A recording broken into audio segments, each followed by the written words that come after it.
This is the Global Podcast Network, where executives and professionals connect, share, and inspire. Stay tuned for the conversations that drive success.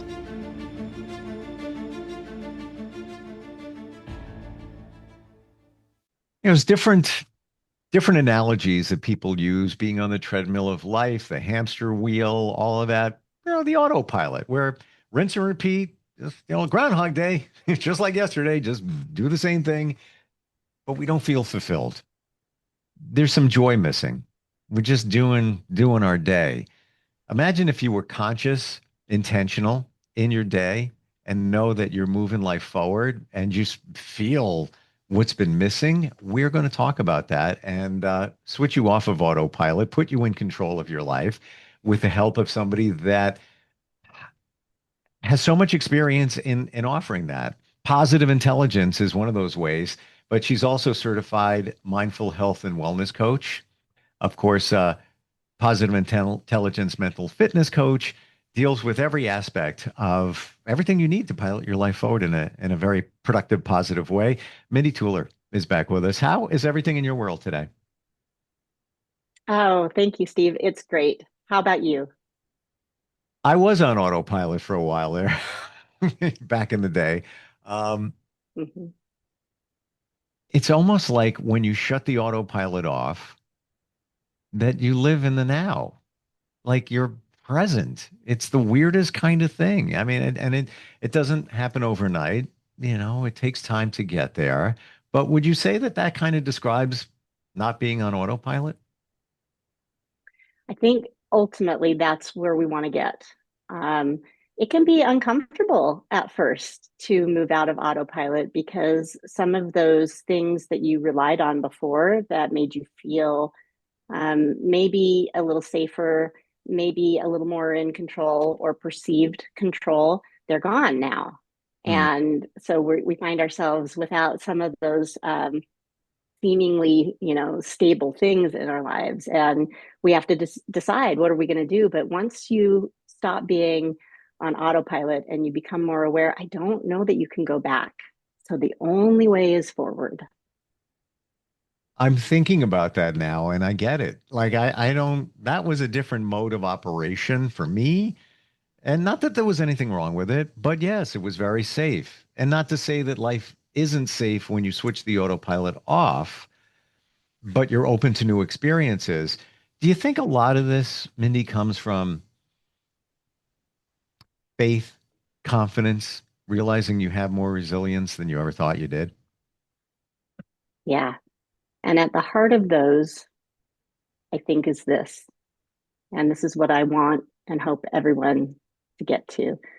It's the realization, the internal, intrinsic realization that the external things that we've surrounded ourselves with to feel safe and confident and resilient and all those other things, they can disappear at any time. Mm, So the stuff that we really need to have for what we're looking for, what our bodies and minds and souls yearn for, is internal. And it's that felt understanding that we have everything we need to handle everything. yep. It's all inside of us. And once we get there or we get close to there, because it's a daily practice, then we're not afraid of anything. And life can just be so much more fun. Totally get it. I'm going to say that doesn't mean you're not going to have some fear. It's not like we eradicate the fear and it's all gone, but it's in a more manageable way. And yes, yes, yes, what you said before, those things that we surround ourselves with, the what you think is it, the status things, the house on the hill, the white picket fence, the dog, the cats, the vehicles, the boats, and all of that. Is that really what makes you happy? I don't know. It's like this is most people say, "Oh yeah, that's great to have." Yes, it is. But at your core, is it just an illusion? And it's these lyrics. I think of music drops in my mind. There's a song by the Talking Heads. It's called "Once in a Lifetime." You may find yourself with a beautiful wife, with a beautiful car, with a blah blah blah, and this, and you may say to yourself, "Well, how did I get here? It's like the realization, right? I love that song. I say it often. That's not my beautiful house. This That's is not not my my beautiful beautiful wife. wife. Yeah, exactly right. Yeah. Yeah. That's uh, it though, but that's kind of what the song is about. Side note here, many artists, contemporary music people, even of today, say that they listen to that song like once a month just for the music, the lyrics, the way it was geniusly put together. Just saying. So it's Interesting. still relevant. Um, but yeah, like we put this focus on things that's not really the joy and the happiness and everything that we really are looking for. Yeah, those little things help and then, makes it more fun and everything, but probably not the core of it all, right? The things that we all really want, I think, are to feel completely accepted for who we really are. And that has to start with us. Mm, And for us to accept ourselves as we are, we have to see ourselves clearly and not really care what other people think. yeah.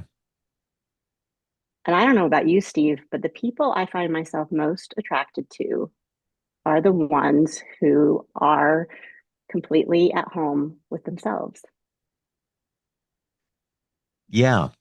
Or there's something there that you look in and you admire, but you don't know what it is. And that's Mhm. probably what it is. Yeah. Look at all the And they don't, successful people that walk by in your day and you know them, and maybe you don't know them personally or deeply, but there's just something. That's probably what it there's is. just there's just something, and they don't have to meet the societal mold Yeah. of, whatever. In fact, oftentimes they don't, but there's still something about them that draws me to them. And I think it's because they have accepted themselves for who they are. And there's this great quote by Carl Rogers, who was a wonderful psychotherapist. I think he was in the 1970s, maybe even a little earlier. And it goes something like this: the paradox is that when I accept myself as I am, that's when I can change. Hmm. I don't want to agree with you just to agree with you, but that's the truth. Yeah, it At is. least in my It world. is. Yeah. It's Yeah. it's a it's amazing the realizations you have when you start realizing who you are. And there was a quote by I'm going to look it up real quick if I can find it. Okay, here we go. Charlie Chaplin. And I recently heard this, and it's everything right here. And he goes back, like to the turn of the 1900s, genius comedian, slapstick humor. It was, silent movies, black and white back then.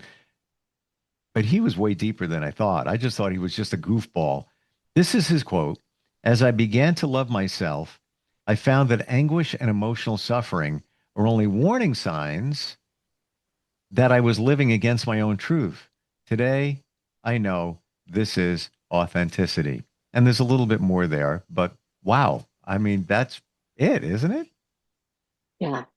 Yeah. So when we have these moments of feeling upset, anxious, angry, Mm, sad, all of these things, they're an alert to let us know something in our life needs to be looked at. mm, Something needs some attention. It might need some understanding and some healing. And those things are for our benefit. They really are. And I feel so lucky to have found positive intelligence. And I know from my own personal experience and what this program has done in the lives of clients as I've watched, that it can be the catalyst. It can be such a helpful thing in helping people learn what those triggers mean and what they can then do to help with their own healing and their own awareness and their own ability to live this life to the fullest. Do you feel that when negative memories come up, and they're going to come up, you're going to have a thought, it might trigger you. that they come up because it's your mind, your subconscious, you telling you that we need to heal from this. That's why it's being presented. Yeah. And I've been doing a bit of a deep dive the last little bit into understanding more about shame. And shame, as it turns out, is a social construct. Our shame only exists in a social context. And it serves a purpose, or it did. It may not be so helpful any longer, but it might be at the core of much of our saboteurs, I believe. And it can be really, really painful to take a look at that shame, which is often um, it's very logical and important and real to us. If someone were to look at that same experience we had from the outside, they might not understand why it's impacting us so much. But that shame can really shut us down completely. And I do think it's really important for us to be able to take a look at those parts of ourselves that we really don't want to talk about. We do a Mm. lot to avoid those really shameful parts of ourselves. And yet they do have so much to tell us, and they might be the very thing that is stopping us from living an aware, complete life. I only recently heard, and yeah, I've been part of a journey and studying and all of this, that shame is the lowest vibration. I always thought it was sadness. It doesn't get any worse than sad, being sad. No, it's shame. Wow. It's part of the set of vibrations or energies that are destructive. They limit us. And the idea behind shame versus, for instance, guilt could be seen as this: when I feel guilty, I feel I've done something wrong. When I feel ashamed, I feel I am bad. I am inherently not good, without value when I feel shame. Wow. So what you're saying is when it's guilt, I've done something wrong. When it's shame, it is who I am. I'm believing that story. It doesn't mean that's who you are, but if you have shame, maybe that's from a trigger. Maybe that's something, maybe that yeah, somebody said something to you when you were 7 years old, and maybe it wasn't even for you. You're walking past the kitchen, you hear your parents talking, they're not even talking about you, but you hear this, you internalize it, you keep it in your subconscious. Years later, as an adult, you think that's you, that's your shame. You might not even know Right. it. Yeah. And so the kind of clients that I love to work with are those who they are they're ready to be out of autopilot. Perhaps they are already, and they are willing to recognize that they may have some faulty assumptions that are holding them back, and be ready to look at those and limiting beliefs. And they're willing to move out of a fixed mindset that is rigid and not allowing them to flex and move as necessary. And they're willing to look at themselves without blame and without shame, and really just see what is, so they can let go of the stuff that's not serving them and move forward. How do we do that? Well, if you're one of those people, give me a call. um, I would love to kind of do an intake call, a first call, to kind of find out where people are and see where they land on some of these metrics. I think positive intelligence can be incredibly useful for those who are ready to not be stuck in shame. And so there might need to be a little bit of conversation around, where your head is and what's holding you back first. I also really love working with people at any point in our coaching together on some of the basics that can really start to help them feel better and begin to tackle some of these things. And I do believe those include some of the things we've already talked about, Steve, and that is eating well. Mm. Food is the original medicine. Um, trying to get good sleep. When you eat well, that's a lot easier. And these are foundational in our abilities, our bodies and our minds working together for our best. Some basic exercise, nothing crazy, doesn't need to be, over the top, but some basic exercise in there, some gratitude practices. Hmm. And yeah, then we start to really get our legs under us, as it were, to be able to move forward in these other things. Is shame a big thing in your work in helping people transform? Is it, it always comes up, it's always there. There's a lot of other things going on, but is it really kind of the foundation many times? I'm beginning to see more and more than that I think it is. And I'd like to tell you a story if that's okay. Please. Um, so I lost a child in the year 2000. She was Oh, 9, and thank you.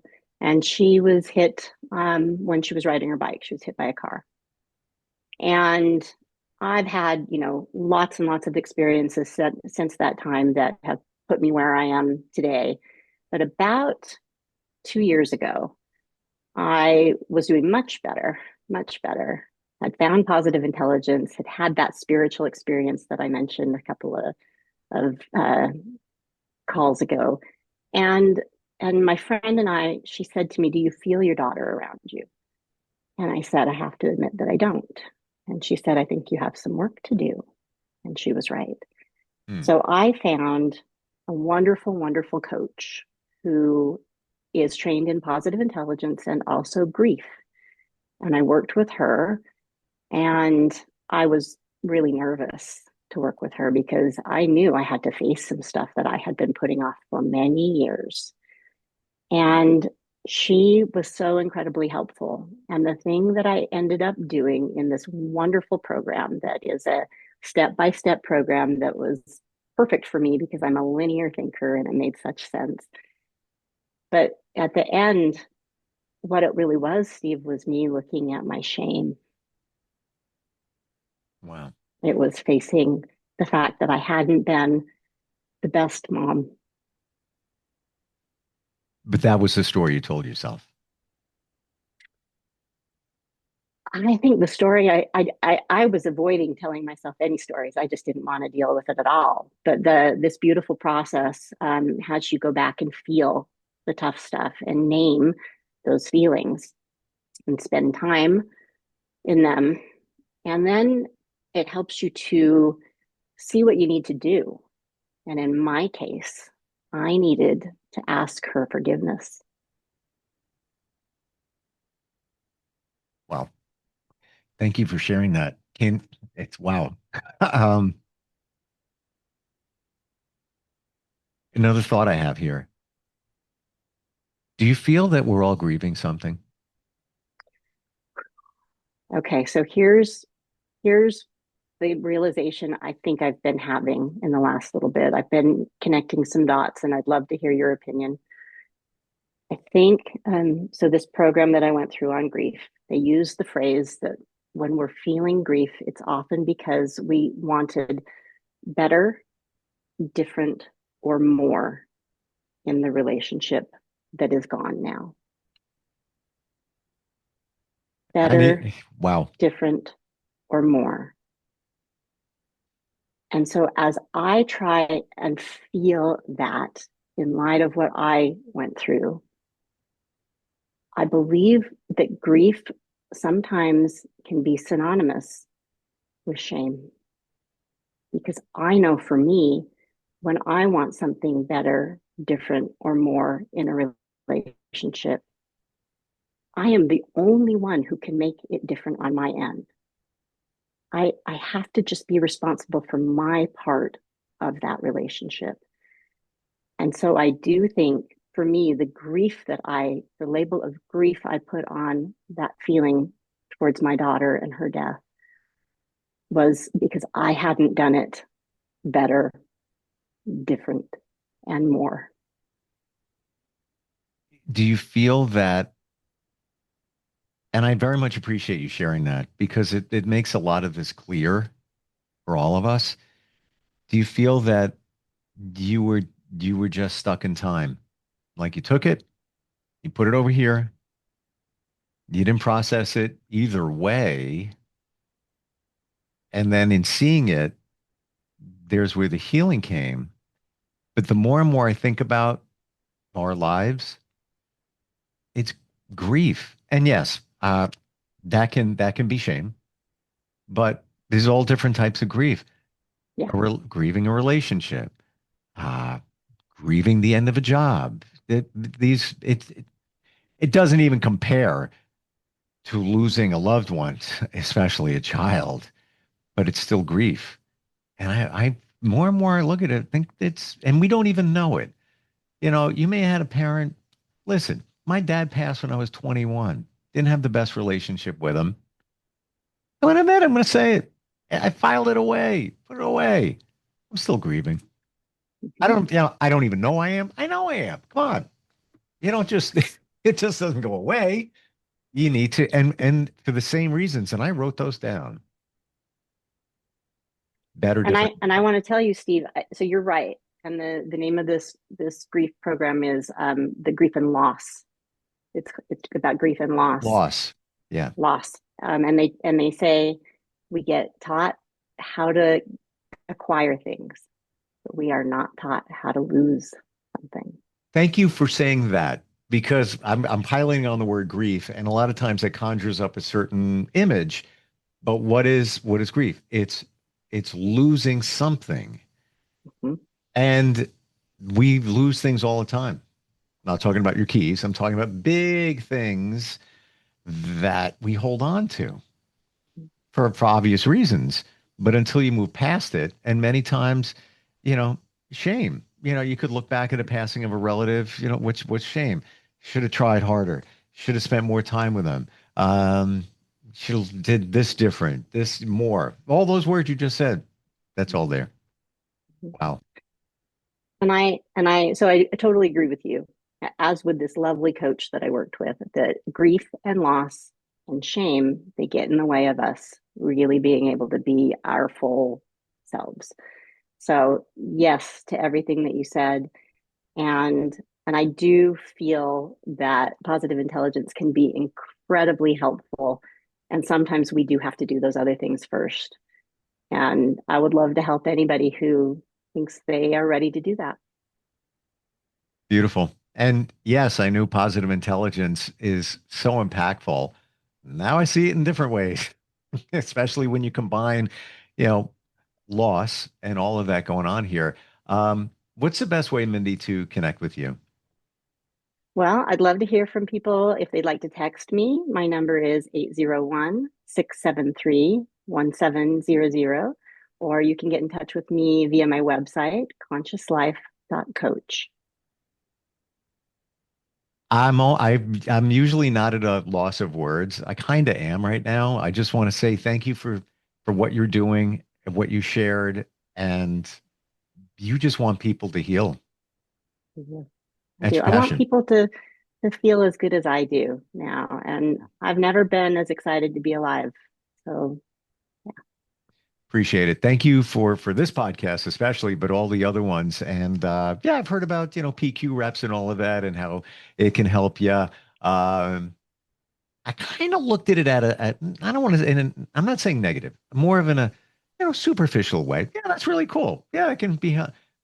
Now I'm seeing it very much deeper in how it can really transform our lives to what we feel we deserve and move them forward. Thank you for and we today. do deserve it. We do deserve it, Steve. Every one of us. Yes. Appreciate it. Well, oh, if the universe says so, we'll be catching up again soon. I'd like that. Thank you. Take Likewise. care. Thanks, Mindy. Okay. This is the Global Podcast Network, where executives and professionals connect, share, and inspire. Stay tuned for the conversations that drive success.